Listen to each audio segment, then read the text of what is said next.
Some people turn life's challenges into complaints. Others turn them into businesses. He's an international entrepreneur, author of Monetize Your Mindset, and someone who believes every experience holds value if you're willing to see it. Please welcome Bart Merrell. From spreadsheets to bungee cords, from FBI dreams to taking bungee jumps to Japan. This guy's done everything. I always feel, Bart, that when you have a plan A, you should just be focused on plan A. But I think your superpower is to figure out plan B, C, D, E, F, G, H, and so on and so forth. So I'm looking forward on how we can take that to our listeners today. If that 8-year-old Bart, wherever that 8-year-old little kid was growing up, if that Bart were to come and meet you right now, what kind of a conversation do you think will emerge between the two of you? So first off, I had my first car accident at 8 years old. And you were driving? And I was driving the car when I wasn't supposed to be. And so I had to have my lower left leg chopped off. And I had people come up to me and ask me, how are you going through this with such a good attitude? And I didn't have an answer. It's not about training when everything's perfect. It's about training in the cold, training in the hot, training in the wind, training in the rain, and training when things aren't perfect. I look back on my life sometimes and I'll say, I was lucky. But dude, I'm missing a left leg. Am I lucky? My dream job got blown up. Am I lucky? No. Seneca says luck is when opportunity meets preparedness. And I had one thing taught by my dad, and you take action. Even if opportunity meets preparedness, you don't take action, nothing good's gonna happen, okay? I don't like this, but it has to happen and it's gonna happen. If Bart were to start it off right now, and imagine you've not done the bungee jumping, you have not monetized the amputation, you've not monetized anything, and you start from scratch, how would Bart be thinking about this? And how would you get to that $1,000 by January? Before you dive into the full podcast, I just want you to know, I don't want you to share it with anyone, because not everyone's ready for this kind of wisdom, for this deep a conversation. If you think there's someone in your network who would enjoy this, then please do share it with them, else just keep it to yourself. And it breaks my heart to see that almost 78% of you are not subscribed to the channel. If you can click on that subscribe button, it'll mean the world. From spreadsheets to bungee cords, from FBI dreams to taking bungee jumps to Japan. This guy's done everything. And if you've listened to the podcast before, we've spoken about mindset a few times, but this is the first time that we have Bart, who will be speaking about monetizing the mindset. Welcome, Bart. How are you today? Good. Thanks for having me on your show. Absolutely. Looking forward to this conversation. And you know, I always feel, Bart, that when you have a plan A, you should just be focused on plan A. But I think your superpower is to figure out plan B, C, D, E, F, G, H, and so on and so forth. So I'm looking forward on how we can take that to our listeners today. Sounds good. Amazing. The first question, Bart, that we want to kind of throw both of us in the deep end. If that 8-year-old Bart, wherever that 8-year-old little kid was growing up, if that Bart were to come and meet you right now, what kind of a conversation do you think will emerge between the two of you? So first off, I had my first car accident at 8 years old. And you were driving? And I was driving the car when I wasn't supposed to be. And so I would tell myself, first, don't do that. You're going to get in trouble. And I did get in trouble. But growing up with the name Bart, in America anyway, I don't know how it is over there, but growing up with the name Bart was tough because in grade school, it was Bart the Fart. And I would assure myself that going through that is going to make you who you're going to be. I've been thinking a lot about that lately. I don't know if you know, but my left leg was amputated in 2024. And so I had to have my lower left leg chopped off. And I had people come up to me and ask me, how are you going through this with such a good attitude? And I didn't have an answer. I'm just like, I don't know. It's just natural. It's the way I am. And as I thought about it, it's because I grew up, and I'm not being an advocate for bullying. I don't think bullying is the right thing to do. But because I had to, so in those times, even in grade school, all throughout high school, if you're big enough to make fun of my name, you better be big enough to fight me. And so I was in fights. I defended myself. And then I had two good parents, a mom and a dad, that supported me and helped me accomplish things that made me feel good about myself, even though I had a little bit of a downplay because of my name. I don't know if that makes sense, but there is a Johnny Cash song in America that's called "The Boy Named Sue." I don't know if you've heard the song, but it talks about how this guy grew up with the name Sue and how it just made him tougher. Yeah. Well, I'm here to tell you that is real, because growing up with my name, and I'm not ashamed of my name. It's what I have. But I did ask my parents one time. I asked my mom. I said, "Mom, what were you guys thinking when you named me Bart?" And you're just named after a great man, my uncle. And so that's what I would tell my 8-year-old self, is that you're going to make it through this, and it's going to form who you are, and it's actually going to benefit you as you go throughout your life. I like the advice of not driving at 8 years old. I think every parent should give that advice to their 8-year-old. And I'm intrigued. You've shared so many beautiful nuggets there, because we spoke about this, but I did not recall the left leg being amputated. You said there, when people were asking you, how are you going through so beautifully through this? It's the way I am. How do you define that? How do you define what's the way you are? So I'm not going to say that I didn't have some anxiety, because when so here's kind of the story about what happened.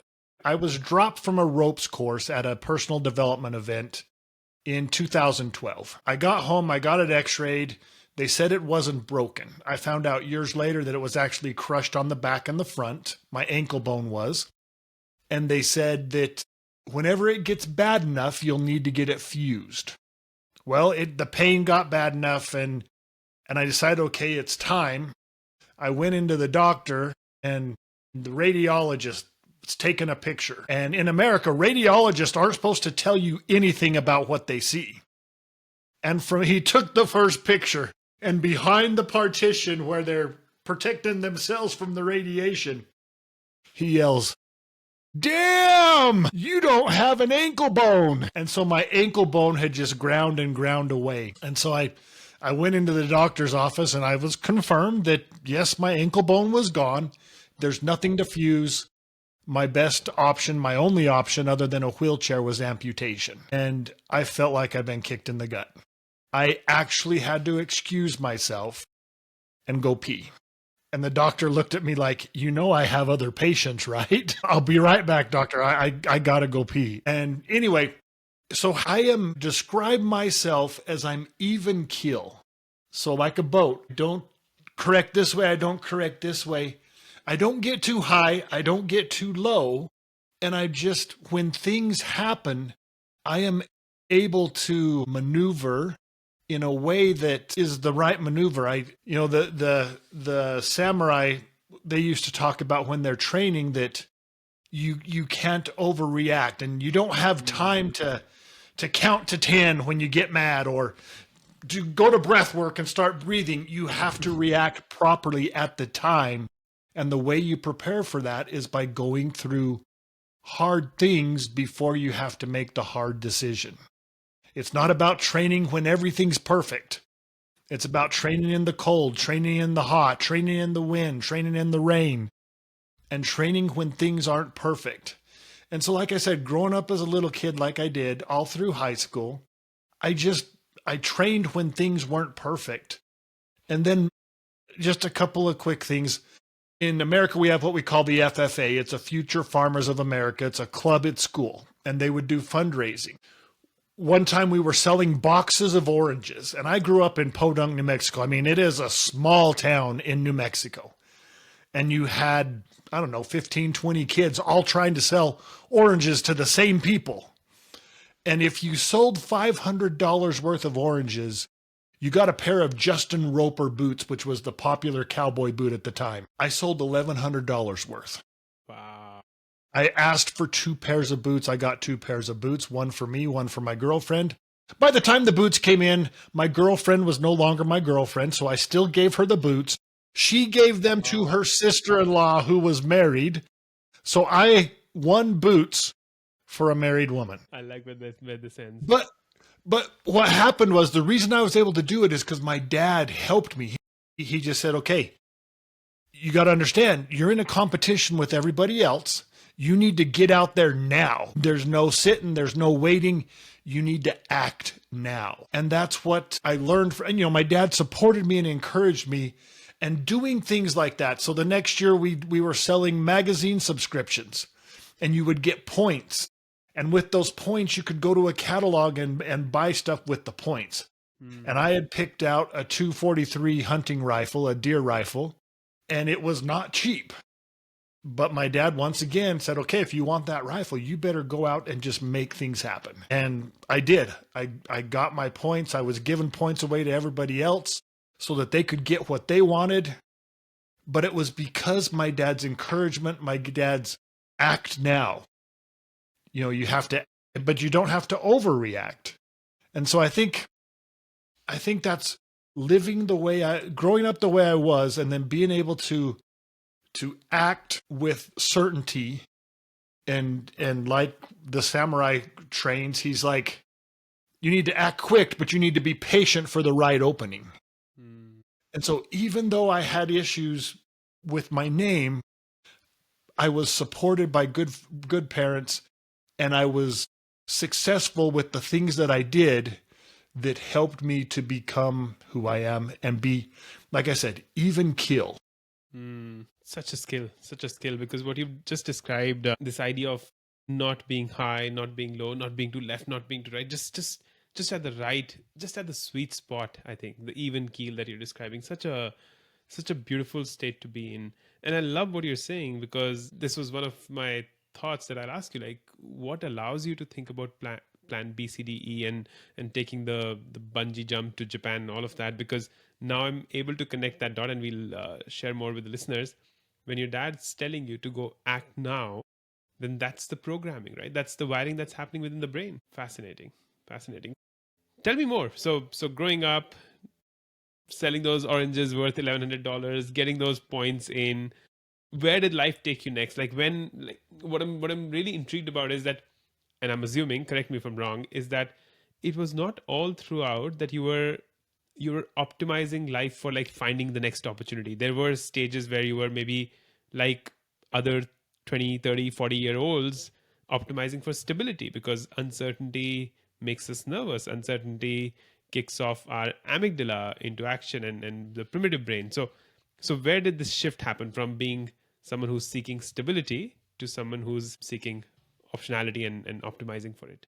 Yeah. And so at age 11, I bought my first stereo. I love music. I love listening to music. And I bought that stereo. I worked all summer on the pig farm to earn the money. It was a Sanyo all-in-one system, cost me $285. Little did I know, I just bought a liability. Because every time we go to town, what do I have to do? I have to buy the new music. And back then, there was no pick your songs. You had to buy the whole album or the whole cassette deck or the whole CD. It wasn't just picking the songs you want. You had to buy the whole thing. And so for an 11-year-old kid, that was expensive. When I turned 15, got my driver's license where I could drive legally, I started my first business. And it was a mobile disco business where I'd go do dances. But in my small town of New Mexico, there was nobody hiring 15-year-old DJs. And so I had to go create my own opportunity. I rented the community center, hired an off-duty cop for security. Mom and dad took money at the door. I spun records. Everybody had a good time. And this would be after a football game, after a basketball game at school. So people were wanting to do something. And I made $600-700 a night as a young kid. And that's where my thing started. And once again, I had parents who supported me in this and helped me. And it was just, that's where it all started. Then when I was about 17, I saw this movie. It was called Manhunter. I believe it's the remake, or Silence of the Lambs is the remake of this movie.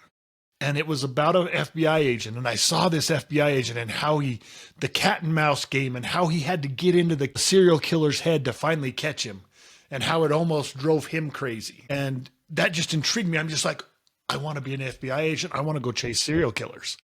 And that was my dream. I went to college. We had a family friend who was ex-FBI, and he said the easiest way in is accounting. And so between him and my dad, they convinced me that, okay, you go in with accounting. Once you get in the FBI, when places open up, you apply for those jobs. And if you're good enough, you get them. So you don't have to stay in the accounting, the white collar. I can go do other stuff. I went to school in accounting. I figured out that I was not good at it, and I didn't like it. I had 1 quarter left, 1 semester left, and I decided to go home, work on the farm with Dad, learn my Spanish better. And while I was down there, I'm in small town New Mexico again, earning money. And so my pockets are full of money and it's burning holes in my pocket. And I had friends getting this RK surgery done on their eyes. It's before LASIK. So they put slits in your eyeball and the scar tissue changes the shape of your eyeball. And now you see. And I went and got it done. And it was still considered experimental, which I didn't really realize. But I got back up to school, was finishing up my accounting degree, started my application process to the FBI, and I found out that that automatically disqualified me from the FBI. Now, once again, I am not good at accounting. I don't like accounting. Let's add one more thing. I don't want to count other people's money. I was devastated. And that's when a buddy of mine, he jokingly asked me, I'd spent a couple of years in Japan, and he jokingly asked me, hey, we just sold a bungee tower to Japan. Do you want to go back to Japan? I thought about it a second. I said, yeah, I would. Long story short, 3 months later, I was in Japan pushing little Japanese people off the top of a 8-story bungee tower. And I contracted with the Japanese company, and then they liked me, and then they would keep calling me back. So I would go to and from Japan. I would work 3 or 4 months, 6 months in Japan, come home. I had money. I didn't need to do anything, but I would do other stuff just for fun. I would go to a welding shop that I knew and I would weld and build stuff. And then I would go back to Japan. And I just went to and from Japan for probably 7. Wow. And we did the bungee jump. And then there's a thing called the Sky Coaster that's a big swing thing in all the parks. I took that over there. And then they called me one time and they said, we saw this thing on Japanese TV. It's in Germany and it's called scad diving. It's a completely unattached free fall into a net from about 150 feet in the air. And I'm just like, that's gotta hurt falling into a net. And they said, yeah, that's why we want you to go try it. I called Germany. Germany says, well, it's only for stunt people right now. We'll call you when it's ready.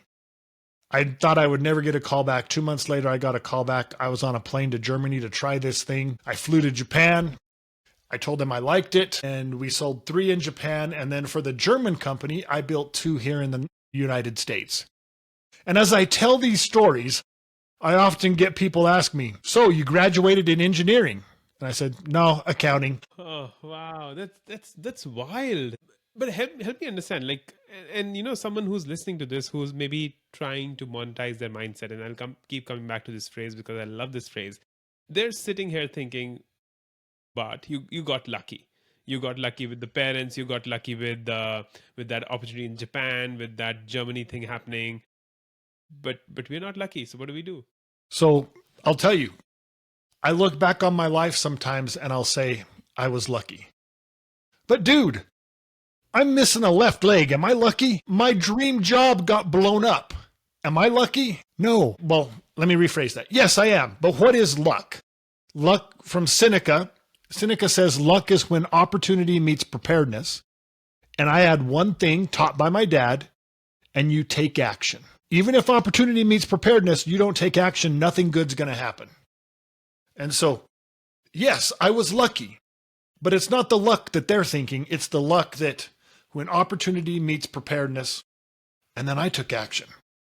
Another quick story. Okay, so I'm unlucky. I lost my leg. After the shock and awe was over, after I come to reality that, okay, I don't like this, but it has to happen and it's going to happen. My thought after that was, okay, how can I monetize it? That's such a right question to ask. How can I monetize my amputation? And I said, I'm thinking about this. And so between the time I found out it was going to happen till it happened was about 5 or 6 months. And then 6 months post-op, I contracted with my prosthetist to help other people that are going to have to go through what I went through. And here's how the conversation, well, number one, if I hadn't thought about it before, I wouldn't have been ready when the opportunity came. So you have to think, you have to monetize your mindset, and you have to think about things. And so I thought about it. Then I'm sitting there, we're working on my leg in the prosthetist's office. And I said, Scott, your competition, they have a guy. I talked to him. He helped me through what I went through. You don't have a guy. I'm your guy. And from there, we negotiated a price and I contracted with him. I said, Scott, I don't want a job. I don't want a job. I don't want to come into the office every day. I want to help people go through what they're going to have to go through, because I went through it pretty well. And then I do some marketing stuff for him because I can sell him better than he can sell himself. We do videos together and I'm like, Scott, you are changing people's lives. Get excited. You're helping give their life back. And so I can sell him better than he does. And so I do marketing for them. And the thing is, I didn't want this to happen. I would prefer to have a leg.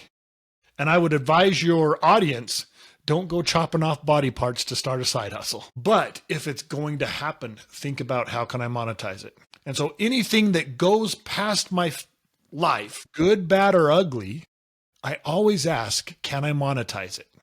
I don't monetize everything, but I always ask it. You've heard the saying, when life gives you lemons, make lemonade. Well, if you're making lemonade, you might as well build a lemonade stand and sell the stuff. And that's just kind of the way good, bad, or ugly, I'm thinking about, can I monetize it? Love it.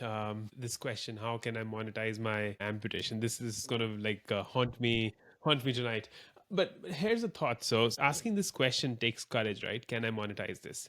So what I want us to do is, you've done some wildly different things, right? From monetizing a prosthetic leg to the bungee jumping to the net jumping to everything.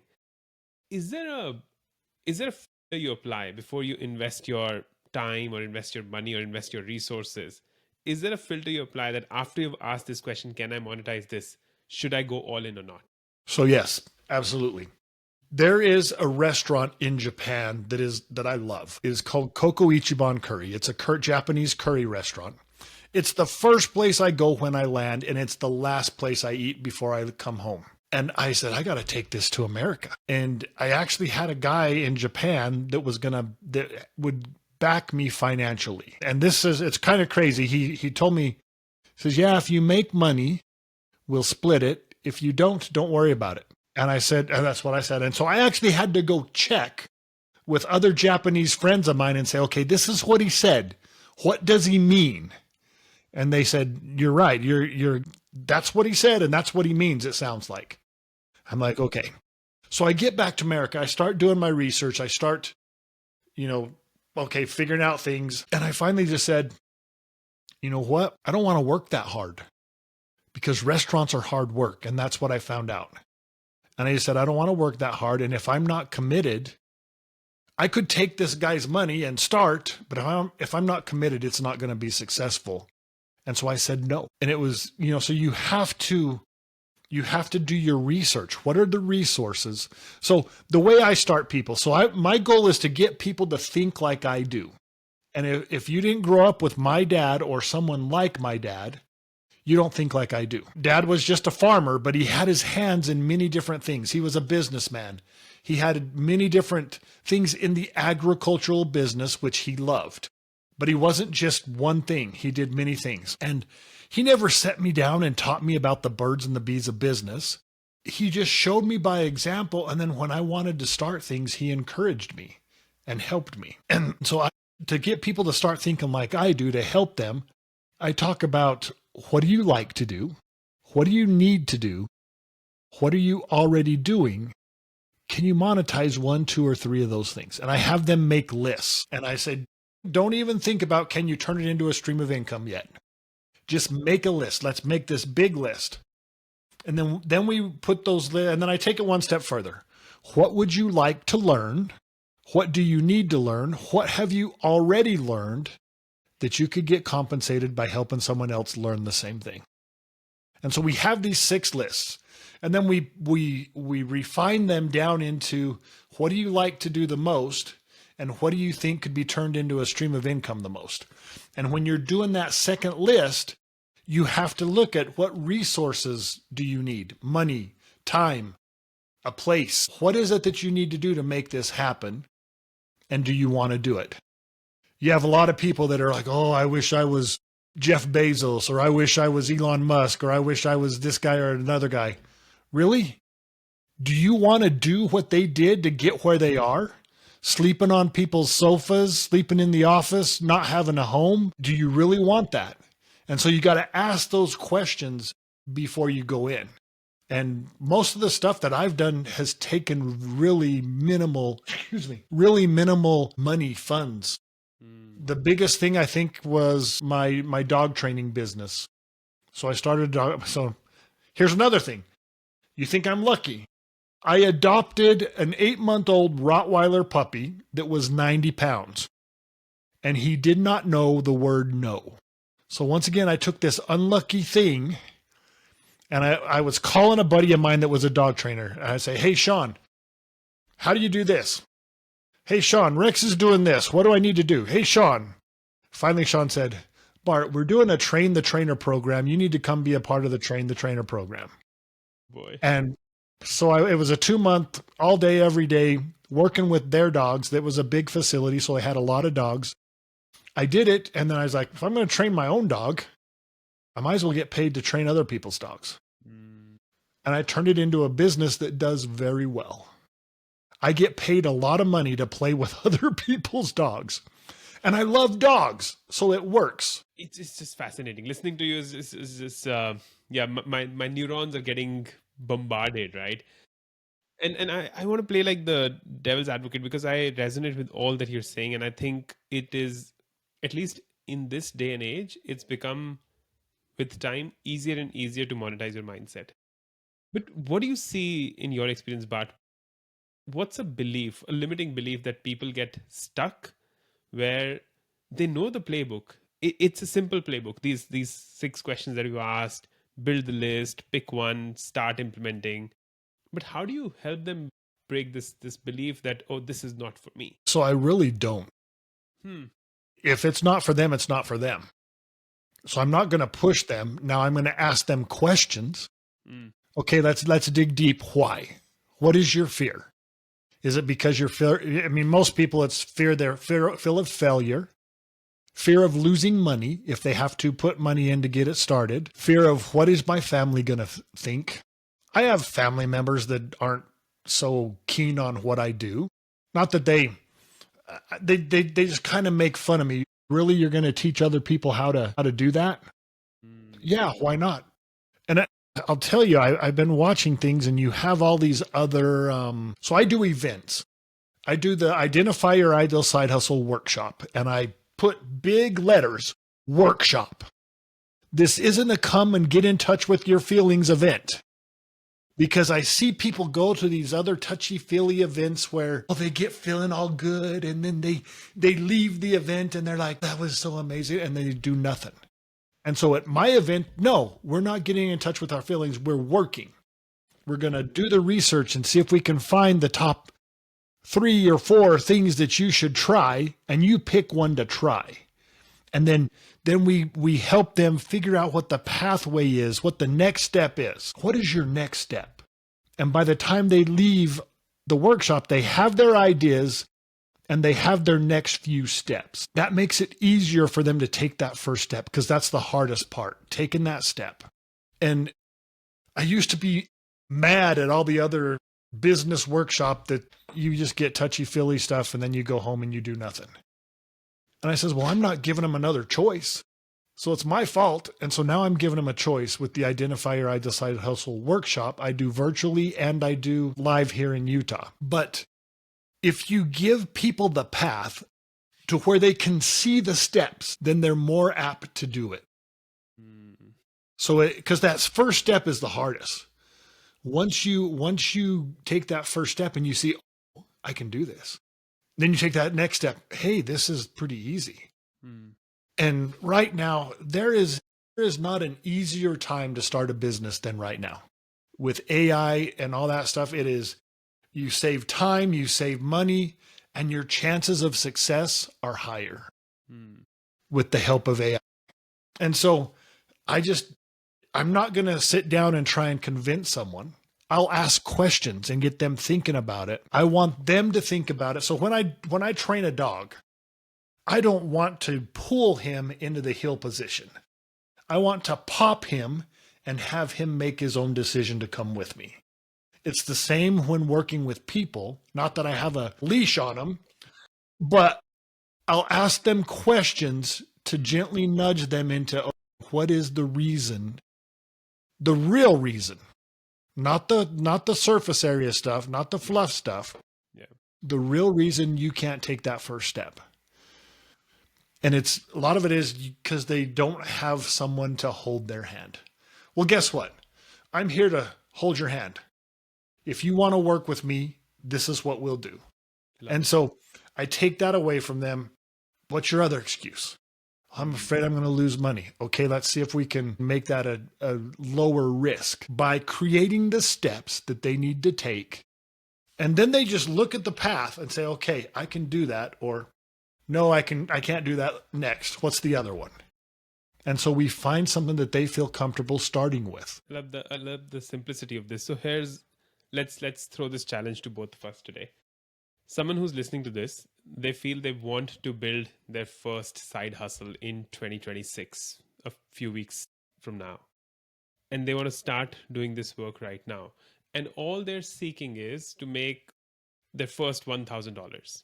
If Bart were to start it off right now, and imagine you've not done the bungee jumping, you have not monetized the amputation, you've not monetized anything, and you start from scratch, how would Bart be thinking about this? And how would you get to that $1,000 by January? Right now, if you were to do a search on the internet or even just using AI, what's the top 10 side hustles for 2026? Mm-hmm. Most of them are going to be AI oriented. So I would jump in and I would learn AI right now. I started about 18 months ago, and it's just, to me, it's fun. If you go to my Facebook page, so I grew up on a pig farm, and I grew up, and I just got accepted into Sora 2, which is a video generating software. Amazing. I created a video of me riding a pig in Tokyo, and it's hilarious. And so you find something to where you have to force yourself to go to bed. I will be creating stuff and doing stuff, and whether it's business stuff or fun stuff, that video has nothing to do with my business. It's just something fun and to put it out and get likes and comments and stuff. And it did. But I had to force myself to go to bed. When I was preparing for my workshop that I did in September, it was the 2 nights before the workshop. And that next morning at 7 a.m., I had to be on a podcast, and I'm up at 2 o'clock in the morning making stuff and I'm just having fun. I had to force myself to go to bed because I knew I had to get up early for the podcast. When you find that's when you figure out that, okay, I've got something. And I'm not trying to be an AI teacher, but if that was my thing, I'm trying to use AI to help people start side hustles and be more successful. That's what I use AI for. But I was on an AI training, and the CEO from Libby was on. Libby is it is a virtual assistant, not a virtual assistant, but an AI assistant that can do anything anyone can do on the internet. And it's just an amazing company. And what struck me the most is he says, I would have never believed as a kid that I get up at 7 o'clock in the morning and do this every day. And you could see it on his face. And I was working with a guy one of my clients, and he was we're going through the things he likes to do, and we're going down his list. And he's talking, well, I like to do marketing, and I want, digital marketing. And he would tell me stuff that he wanted to do, and I just couldn't figure out what he was wanting to do. And then he hit that thing. And he hit that thing whenever he started talking to me and telling me about it. I knew exactly what he wanted to do, and I could see it on his face. He lit up and he was excited. I was like, that's it. That is what you should try first. And and so that's what I do as I'm talking to people. I wait for them to find that one thing as we're going through the list. And once they light up, Another example, it's a bus driver here locally in Utah, and she wanted to do a party bus to where you would take people to and from events, jazz games, hockey games, et cetera, et cetera. And we had her making her list. I said, well, continue to make your list. I know this is what you want to do, but continue to make your list. And then we'll meet again in a couple of days. She called me the next day and she says, Bart, I woke up at 3:00 in the morning. I couldn't go back to sleep. I said, well, what'd you find? Well, if I had my own bus, I can also be the driving test. I could do driving tests for people who are trying to get their commercial driver's license. And I don't even have to do marketing for it. I go take the test to become a tester, cost her $400, and then she can just put her name on the list. And when the people come into the test, they take the written test, the DMV gives them a list of all the people for taking the driver's test, and they pick whoever's closest to them. And so here's the thing. I didn't think of that. She did. All I do is I get the wheels turning in their head. Yeah. They do it. All I'm doing is I'm greasing the wheels. I'm getting them started going. And then they find it themselves. And I watch. And when I see it, I'm just like, you got something there. That's what you should start with. Yeah. It's it deeply resonates with me because like how I see it in my world, Bart, is that it needs to ignite your spark. It needs to make every cell of your body feel like, what the hell, man, I get to do this every morning for work. And I was talking to my team yesterday. My work hours, alive hours, like when I'm not sleeping, touch about 14 hours or 15 hours every day, maybe even more, 17, I think. And I don't feel tired because I feel like I get to talk to Bart and I get to talk to someone else and I get to, there's so much joy. And I think what you're saying is just, yeah, someone who wants to do something right now, 2026, spend some time on AI. And I keep telling this, Bart, to my children. They're 15 and 11. Watch as much YouTube or whatever shit you want to watch in the world. I don't care. Just go spend 1 hour on learning something about AI and I'm okay. Yeah, because I think feel okay. we have probably 2 years before the market's saturated with people who know AI. Yeah. And so, I mean, if it energizes me, I love it. Yes. I have to go to bed. I mean, I have to force myself to go to bed when I'm messing with it. Yeah. Love it. Love it. I was thinking about that bungee ride in Japan, Bart, and what was coming to me was like, it's that bungee jump was not just you going to another opportunity. It's like you selling those oranges for $1,100. To me, it was a beautiful metaphor for like taking controlled risks. And I think that's what the world is lacking also right now. We crib about the situation, the jobs, the uncertainty, the political, the geopolitical, and this and that, but we're not ready to take controlled risks. How do you see this play out? So I love the smile, by the way. I love the smile. There was a little bit of sarcasm there. Go ahead. Well, one of the things I'm famous for is not very bright. Mm-hmm. But, well, you would think that on the surface, let's say. But taking that commercial bungee jump to Japan, I am a bungee jump master. That gives me the power and the authority to push assist little Japanese people off the top of an 8-story tower. Good reframe. Good reframe. And so whenever I was over there, the conversation would go something like this. "Ii desu ka? Are you good? Are you ready?" And they would say, "Huh?" And I would say, "Seguro." And they would go, "Uh-huh." Do you know what seguro means? I don't. It means, "Are you sure?" in Spanish. I'm in Japan. They didn't care what language I was speaking. Their immediate response was, "Uh-huh." And then I would assist them off the tower. On the busiest day over there, we did 783 people in one day. But sometimes during the week, it was dead. I mean, dead's not a good metaphor for on a bungee tower. It was quiet. Yeah. And I'd be sitting alone at the top of the tower, just me and my brilliant mind. And at the bottom of my tower, and it's 8 stories up, the bottom of my tower is a stuntman airbag for safety. And in theory, one could jump from the top of the tower without a bungee cord attached, hit the airbag, and be okay. Now, my brilliant mind, as I'm sitting at the top of that tower, was sitting with me and it's going, I wonder if you could do that. I walked over to the edge and I looked down and I'm like, I ain't that crazy. So my brilliant mind continued and it said, well, maybe you attach a bungee cord, you jump. When the bouncing stops, you can just unhook yourself. That way you're going to be falling from 6 stories instead of 8. That's doable. I'm like, okay, let's try that. I jumped, the bouncing stopped, and I couldn't get unhooked.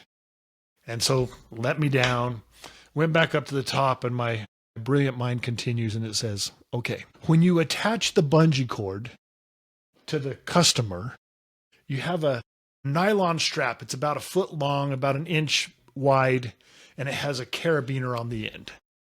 You could take 2 of those nylon straps, hook the carabiner to the other end of it. So now you have a loop.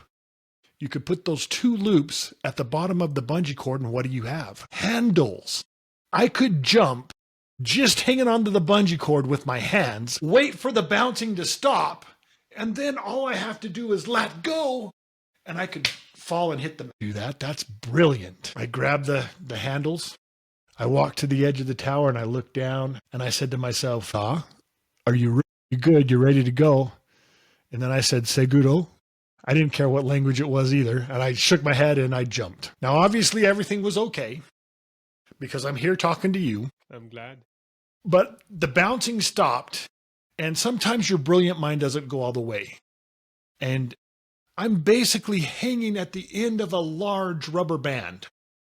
What's going to happen when I let go? That rubber band, or that bungee cord, shot up to the top of the tower, a loud bang! I hit the mat with a loud slap. It echoed throughout the park, and everybody came running to see who just died. I'm crawling out of the airbag. I'm okay, I'm okay. Now, the point of this is, I took an educated risk because I had jumped 1,000,000 times on that bungee tower. I knew the force. I was 99% sure I could hang on. And it was one of the most thrilling things I've ever done in my life. It was amazing. I wouldn't do it again, but it was amazing. And so as business people, crazy, brilliant or crazy, you decide. But as a business person, as an entrepreneur, you have to take those risks. Yeah. Not stupid risks, Yeah. but educated risks. Yeah. And that's what you have to do. You got to take that first step, take that first jump, and then it's going to roll. It's going to roll. And if you fail, it's okay. You learned something. With every failure, you're going to learn something. And I haven't had success after. Not everything is a success. It's just not going to happen that way. Yeah.